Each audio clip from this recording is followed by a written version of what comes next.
책을 읽을 시간이나 여유가 없는 사람들에게 소박한 줄거리로 책을 읽어주는 남자 이건석입니다.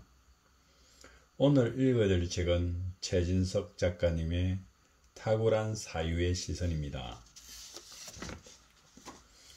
지금 우리에게 철학이란 무엇이고 철학은 무엇이어야 하는가? 여기서 우리 나름대로 철학을 어떻게 마주해야 하는지 함께 얘기해 보고자 합니다. 우리나라는 너무도 오랜 시간 인연 대비로 몸살을 앓고 있다. 모두 각자 자기 입장에서 자신만의 해나 자신만의 달을 붙잡고 그것을 이념화하여 진실이라 강변하며 상대방을 비난하고 탓하기만 한다. 우리나라가 한 단계 더 진보하기 위해서 해야 하는 가장 시급한 일은 극단적인 이념 대립에 빠지는 지적 단순함에서 빠져나와 각자 자신의 벽을 넘어서는 노력을 하는 것이다.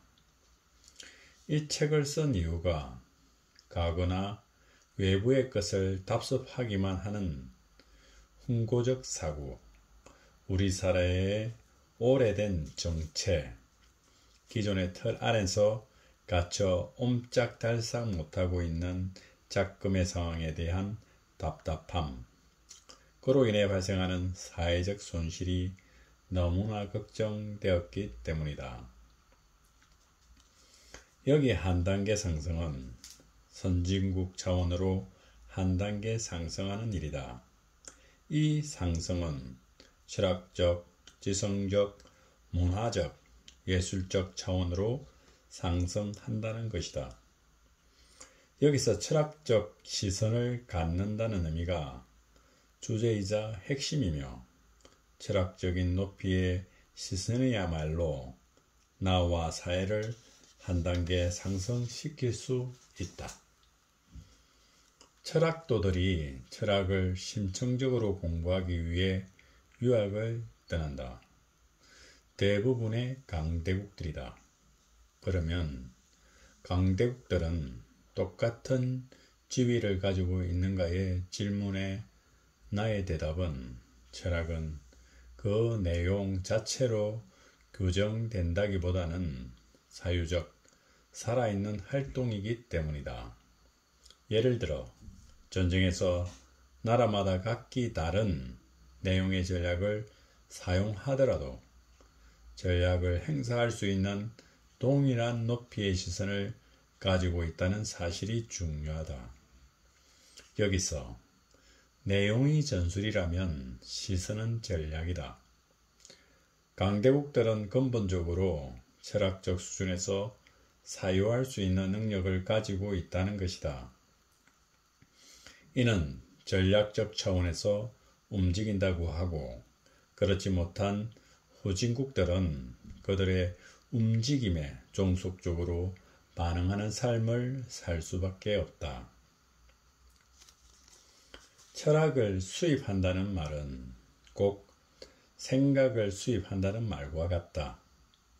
생각의 수입은 그 생각의 노선을 따라서 사는 의미이다. 그래서 스스로 생각하지 못한다. 철학과 학생들끼리 대화는 철학자들이 남긴 생각의 결과들만 갑론을박하지 고유의 생각은 나누지 않는다. 철학하는 목적은 지식 축적이 아니라 직접 철학하는 것이기 때문이다. 개념 철학이라는 학문은 원래 동아시아에 있던 학문 구조가 아니다. 이것은 서양의 학문 구조이고 서양이 세계를 보는 전략적 시선의 총화다. 서양 철학이 동양아시아에 영향을 준 것은 산업혁명 이후 커진 서양의 제국주의 역사와 관련이 있다. 동아시아의 철학과 한국의 철학이 들어온 얘기를 할 때는 반드시 1840년 아펜 전쟁으로부터 시작된다. 아펜 전쟁은 동양에 대한 서양의 완전 승리이다. 승리의 힘은 서양의 산업혁명으로 거슬러 올라간다. 산업혁명은 1760년부터 1840년 사이에 영국에서 시작된 큰 변화의 흐름을 가리킨다. 이는 역사학자 토인비가 산업혁명이라는 말을 만들었다. 농업에서 공업화의 최초의 움직임은 방직이었다. 양모산업의 모직 분야에서 면직으로 이동하였고, 방적기계가 발전하면서 면직물 생산량이 급속히 늘어났고, 공장이 수없이 늘어났다. 제철 산업 분야에서는 나무에서 석탄을 사용하게 되면서 발전하게 된다. 공업화가 진행되면서 기계를 중심으로 노동력이 늘어나고, 노동력 중심으로 자연스럽게 도시화가 형성되었다. 영국이 중국을 침략한 두 가지 이유는 극도의 평창된 사회의 원료 공급처와 상품 판매의 확대를 위하여다. 영국은 중국에서 차나 비단을 많이 수입하면서 면화나 면직물의 수출이 많지 않아 무역수지의 불균형으로 엄본위제 화폐 구조에서 은이 필요했다. 영국은 무역 불균형 해소를 위해 아펜 밀무역을 하게 되었다. 1773년 동인도 회사로부터 본격 아펜 300만 톤을 밀무역하면서 은이 영국으로 유출되고 은값이 올라 농민들이 파산하고 국가재정은 바닥이 나 전면적인 위기에 봉착하게 된 것이다. 이에 중국은 영국 상선에 있는 아펜을 몰수해 소각하는 사건으로 1차 아펜 전쟁이 발생하여 난징 조약을 맺게 된다. 1856년에 에로 사건이 일어나는 빌미로 영국은 제2차 아펜 전쟁을 감행하여 1860년에 베이징 조약을 체결한다. 중국은 구국구망을 위해 서양을 학습하는 계기가 되었다. 이는 복수의 결기가 없는 민족은 피해를 가한 상대를 저주하거나 정화하는 것으로만 세월을 보낸다. 굴욕을 당하지 않으려는 몸부림이 필요하다. 우리나라는 임진왜란의 침략 후 일본을 정오하기만 했다. 대갚아주려는 시도도 구체적으로 행하지 못했다. 지금부터라도 그런 치욕을 당하지 않게 될 것인지에 대해 심사숙고하고 힘을 모아야 한다. 아펜 전쟁이 끝나자마자 중국은 오랑캐들의 좋은 기술을 배워서 오랑캐들을 제압하자는 구호를 내세우며 서양 문물을 배우는 1861년 양무운동을 일으킨다. 첫 번째가 군함과 대포로 상징되는 과학기술 문명이었다. 그로 인해 강력한 북양 함대를 재건했으나 1894년에 청일전쟁의 패배로 자부심이 무너졌다. 그의 중국은 서양의 힘이 기술 문명에서만 나오는 것이 아닌 배후가 있다는 것을 배웠다. 그 배후는 정치제도다. 그 제도를 배우려는 노력이 1898년 변법 자강운동을 일으킨다. 이는 실패로 돌아가고 과학기술 제도를 넘어서는 윤리, 사상, 문화의 관점이 생겨난다. 1912년에 중국은 이전과 전혀 다른 정치제도 구축이 성공하였으나 황제체제에서 민주주의와 자유주의 분위기로 가득 찬 중화민국을 성립시킨다. 하지만 3개월 만에 해산된다. 1917년 신문화운동에 의해 정치사상 문화로 진입하게 된다. 1949년 10월 1일 중화인민공화국이 세워진다. 신중국이라 부르고 유교에서 서양의 마르크스 레닌주의로 이동한 것이다. 미국은 일본을 1854년에 개항하고 일본은 조선을 1875년에 개항하는데 20년의 간극이 있다. 일본은 1868년에서 1899년까지 메이지 유신으로 봉건제에서 중앙집권 통일국가로 자리 잡는다. 철학은 중국에서 건너온 것이 아니고 일본의 니시야마네 백인신론이라는 책을 쓰면서 철학 용어를 처음 사용하면서 건너왔다. 우리나라는 1926년 철학가가 만들어졌다. 1917년 최두선 씨가 독일 마르부르크 대학을 중도 포기하고 100여 권의 서양 철학 도서를 기종하였다. 최초의 철학 박사는 1921년 취리히 대학에서 학위를 받은 이관용 씨이다. 천두슈는 그의 글 우리의 궁극적 자각에서 각종 개혁이 통용되지 못하는 가장 근본적인 이유는 윤리사상에 있음을 깨달았다. 이 윤리사상은 좁은 의미의 윤리를 말하는 게 아니라 문화, 철학, 사상을 다 함께 말한다. 내 것에 대한 전면적인 부정은 내게 필요한 것을 받아들이기 위한 효율적이고 핵심적인 방법이라고 이야기하고 있다. 선진국은 선진국을 유지할 시선의 높이에서 운영되기 때문에 시선의 높이가 생각의 높이고 즉 삶의 높이며 바로 사회나 국가의 높이다.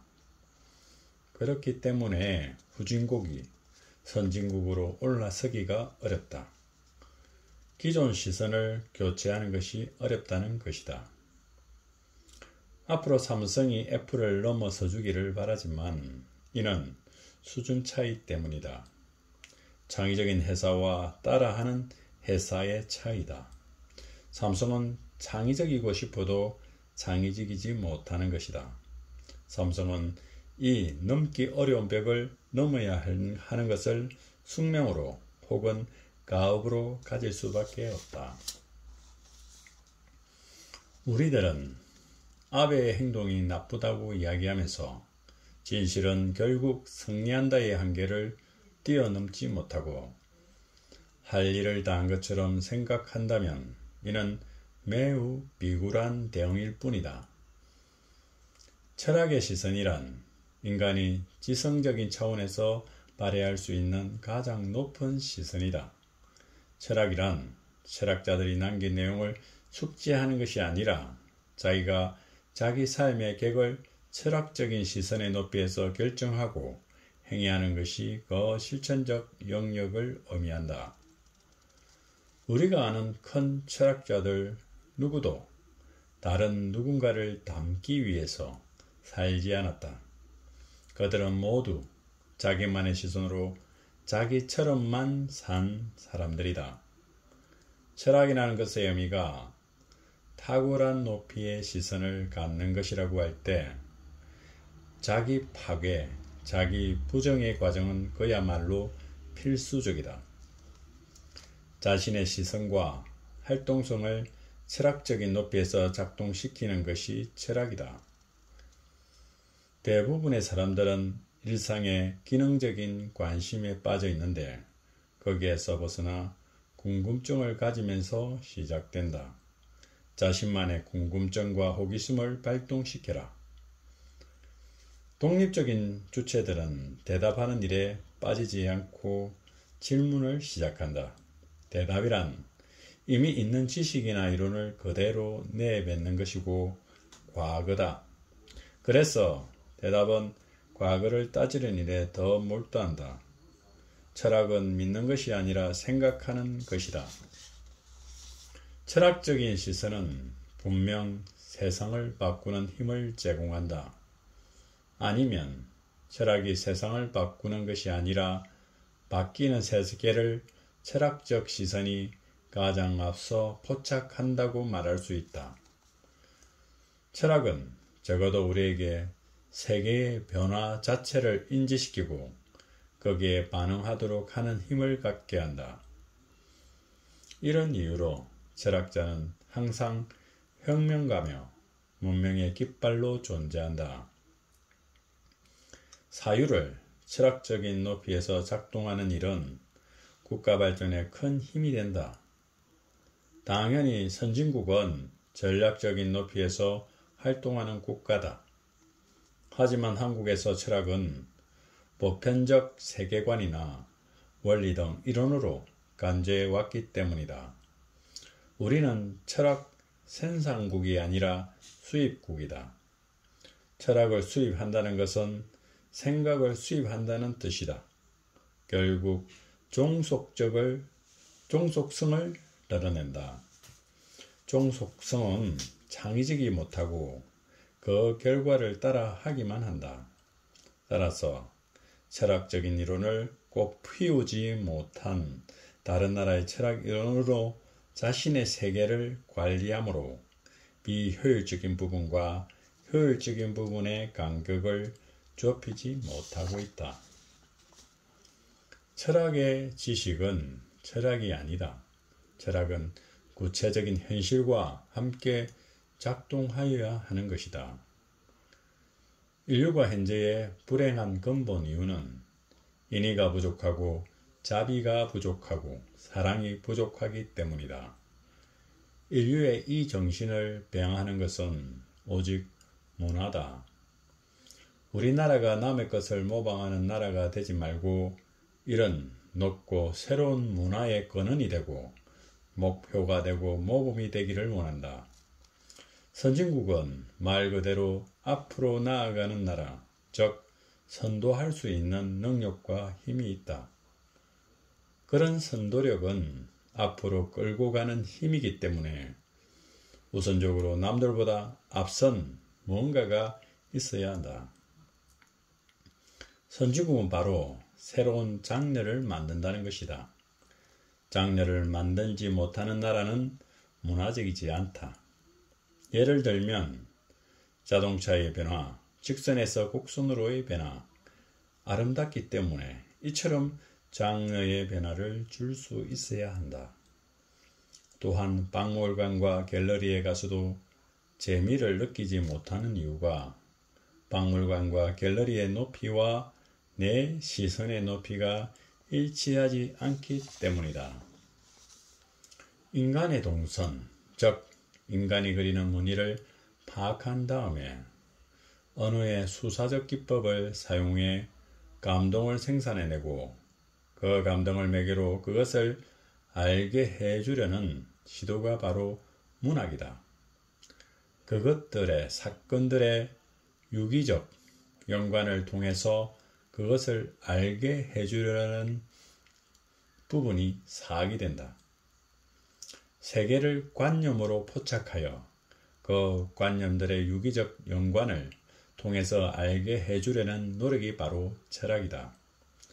그것을 색으로 표현하면 미술이 되고 소리로 표현하면 음악이 된다. 형상적인 다양한 방법으로 그것을 알려주려는 시도가 바로 예술이다. 중국에 있는 한 도사는 철학이 국가 발전의 기초가 된다고 한 말이 즉 철학적 시선이 있어야 도달할 수 있는 차원이라는 것이다. 그 철학적 시선에 도달하는 과정에서 상상력이나 창의성이 발현된다. 이것이 지성적 시선이고 그 시선으로 세계를 보는 방식이 바로 철학이다. 우리나라는 농업에서 공업화의 산업화로 이행되면서 민주화까지 왔다. 여기서 우리는 보이지 않는 벽이 선진화를 이루어야 한다. 선진화는 따라하기 단계를 넘어선 목표 자체가 구체적으로 드러나기 어렵다. 따라서 지성적이고 문화적인 높이로만 넘어설 수 있는 벽이다.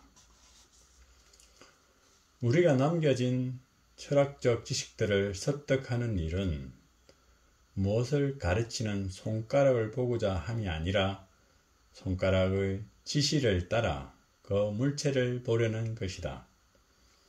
탈레스가 최초의 철학자가 된 이유는 최초로 믿음에서 이탈하여 비교적 근본적이고도 높은 수준에서 생각을 했기 때문이다. 철학을 공부하는 일은 누군가의 전도사가 되려는 것이 아니다. 시선을 한 곳으로 고정해버리는 확정적인 이론보다 변화무쌍하게 흐르는 시대의 구체성에 집중할 때 시선은 비로소 앞을 향할 수 있다. 꿈을 꾸는 사람이 현재의 문법에 갇혀 있으면 꿈은 항상 불가능한 것으로 평가될 수밖에 없다. 그러다가 꿈꾸는 일을 멈춰버리는 얌전한 사람이 되어버린다. 안전을 추구, 낙오와 실패를 두려워한다. 꿈은 불가능의 냄새가 더 강하게 나야 진정한 꿈일 가능성이 크다. 철학의 시작. 신에서 독립. 독립할 때 가장 중요한 자세는 바로 고독이다. 보통은 고독을 부정적인 의미로 보는데 아마 외로움일 것이다. 고독은 과하게 혼자 서는 것이다. 자립적인 상태를 말한다. 또한 독립적인 사람은 예민함을 가지고 익숙한 삶에 갇혀 살아서는 안 된다. 독립적인 인간은 대답에 빠지지 않고 질문한다. 질문을 가능하게 하는 힘은 각자의 내면에 있는 궁금증과 호기심이다. 이유는 호기심이 큰 사람은 관찰을 하고 그것이 바로 집요함이고 몰입이다. 지금은 왜 궁금증과 호기심에서 형성된 예민함이 상실되었는가? 이는 이미 있는 것을 습득하여 확대, 심화시키는 일에만 열중하기 때문이다. 생각하는 능력을 배양시키기보다는 주로 생각의 결과들을 숙지시킨다. 자기가 선택한 길이 맞는 길인지 아닌지 고민하기보다는 자기가 선택한 길을 스스로 맞는 길이라고 확신하고 견지하는 일이 더 중요하다. 경쟁은 이미 만들어져 있는 틀 안으로 들어가서 다른 사람들과 견주거나 다투는 일이다. 경쟁이 치열할수록 정해진 틀은 더욱 고착화되고 새로운 세상을 맞이할 여지를 차단한다. 그래서 진보가 어려워진다. 지금 우리에게 필요한 사람은 1등보다는 인류를 꿈꾸는 사람이다. 1등은 판을 지키는 사람이고 인류는 새 판을 짜는 사람이다. 사람들은 자신들이 규정을 어긴 것을 의식하지도 못한 채 다른 사람들이 규정을 어긴 것은 매우 통렬히 지적한다. 또 우리에게는 무슨 일을 할 때 먼저 선례가 있는지 없는지를 따지는 것이 큰 습관이다. 선례가 없거나 지시 내용이 없으면 무언가를 자발적으로 하지 못한다. 이놈의 선례와 형평성만을 찾다가 모두 함께 말라 죽을지도 모르겠다. 후진국의 특징이 어떤 문제가 생기면 땜질 처방이나 대정요법이라고 말한 바 있는데 이는 구체적으로 보이는 현상만 대충 처리하는 것이다. 눈에 보이는 것만 해결하면 다 해결할 줄 알고 눈에 보이고 만져지는 것만 문제로 인식할 수 있기 때문이다. 선례를 찾기만 하지 선례를 세우려는 도전을 하지 않는다. 이제 여러분들도 시선의 높이를 높일 준비가 되셨습니까? 스스로 생각하고 독립적인 삶을 살면서 탁월한 사유의 시선을 키워갈 수 있기를 바랍니다.